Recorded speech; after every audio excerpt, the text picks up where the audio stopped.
বঙাইগাঁও জিলাৰ কাকৈজানা সংৰক্ষিত বনাঞ্চলৰ সমীপত ১৭ নং ৰাষ্ট্ৰীয় ঘাইপথত বাহনৰ খুন্দাত এটা দুষ্প্ৰাপ্য সোণালী বান্দৰ নিহত হয়।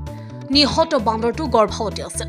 খাদ্যৰ সন্ধানত বনাঞ্চলৰ পৰা নামি আহি ৰাষ্ট্ৰীয় ঘাইপথ অতিক্ৰম কৰিবলৈ চেষ্টা চলোৱাৰ সময়তে উক্ত দুৰ্ঘটনাটো সংঘটিত হোৱাৰ সন্দেহ স্থানীয় ৰাইজৰ।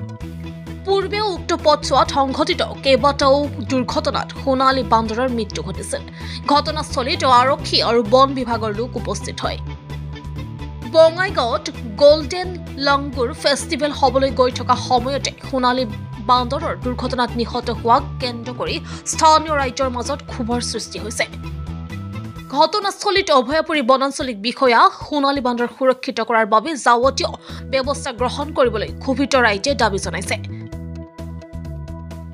ঘটনাস্থলীত স্থানীয় ৰাইজে 1 মিনিট মৌন প্ৰাৰ্থনাৰে নিহত সোণালী বান্দৰটোলৈ শ্ৰদ্ধা জ্ঞাপন কৰিছে।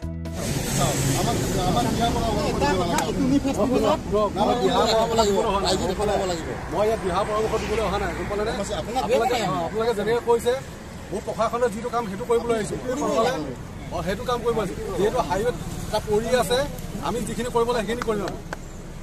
আপোনালোকে উত্তেজিত কিয় হ'ব লাগে? হ'বই, আমি আমাৰ যিখিনি কৰোঁ সেইখিনি কৰিম আৰু কি হয় চাওঁ। আমি চাই আছোঁ।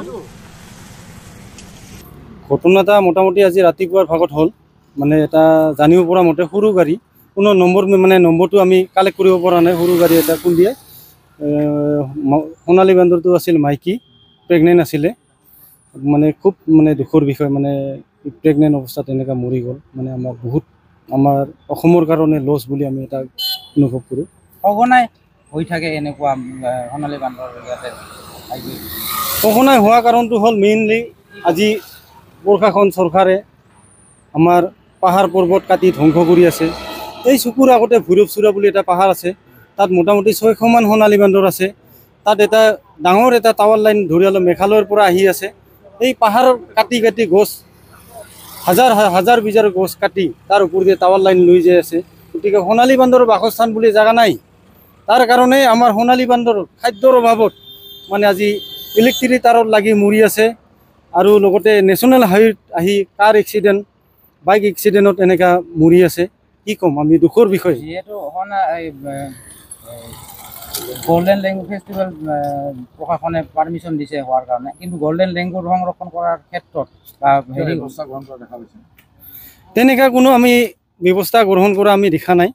আৰু ভৱিষ্যতে তেওঁলোকক আমি অনুৰোধ জনাওঁ যে প্ৰগ্ৰাম থ্ৰুদি যদি তেওঁলোকে আমাৰ এই সোণালী বান্দৰৰ কাৰণে কিবা যদি এটা ডেভেলপমেণ্টৰ কাৰণে কাম কৰিব পাৰে, এইটো মই কাকৈজানাবাসী হিচাপে মোৰ অনুৰোধ কৰিছোঁ তেওঁলোকক। এই ৰাষ্ট্ৰীয় ঘাইপথটো কিমান নম্বৰ? 17 নং।